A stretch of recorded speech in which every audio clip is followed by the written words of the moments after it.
Nah, ini yang banyak dipertanyakan. Sebenarnya kalau mau running bisnis itu bikin rencana bisnis dulu atau jalan aja dulu. Nah, kalau teman-teman yang mana nih? Yang A atau yang B? Boleh mungkin di komen. Mungkin ada yang tipikal eksekutor, jadinya jalan dulu gitu. Ada yang tipikal kayak planner, aku planner apa rencana dulu. Oke, ada yang udah jalan dulu. Ini pasti eksekutor-eksekutor handal, handal nih, orang lapangan nih biasanya. Rencana dulu. Oke, macam-macam ya. Ada yang rencana dulu, ada yang jalan dulu.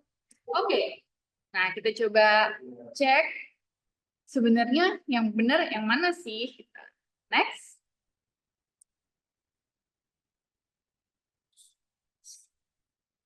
Nah, jadi sebenarnya nggak ada jawaban yang pakem antara A atau B karena dua-duanya itu harus jalan paralel.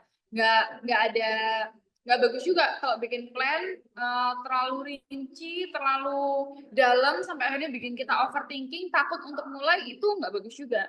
Tapi kalau kita jalan dulu tanpa ada plan juga ya nggak bagus gitu. Jadi saat membuat plan kita harus bisa memperkirakan waktu untuk take actionnya itu apa, waktu untuk take actionnya itu kapan. Jadi di dalam plan itu jangan cuman merencanakan keuangan, merencanakan nanti mau jualannya di mana, tapi yang paling penting itu rencanakan kapan timelinenya. Jadi kapan nih deadline untuk misalnya bikin Instagramnya kapan, terus habis itu kapan nih kita bikin price list dari produk kita. Jadi harus benar-benar konsisten dan disiplin juga sama waktu yang udah kita bikin gitu.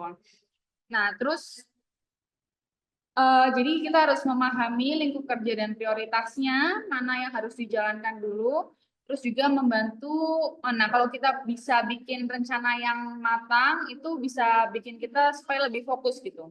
Nah, untuk bikin rencana itu aku biasanya pakai metode bisnis model Canvas, nanti akan kita bahas lebih dalam.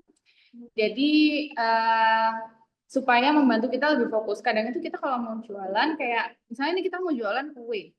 Nah, terus habis itu kita maunya tuh semua orang beli kue kita tanpa ada kejelasan sebenarnya siapa sih target market kita. Hal-hal kayak gitu yang akan kita pelajari malam hari ini untuk menentukan sebenarnya kita mau jualannya kayak gimana sih gitu. Next. Nah, jadi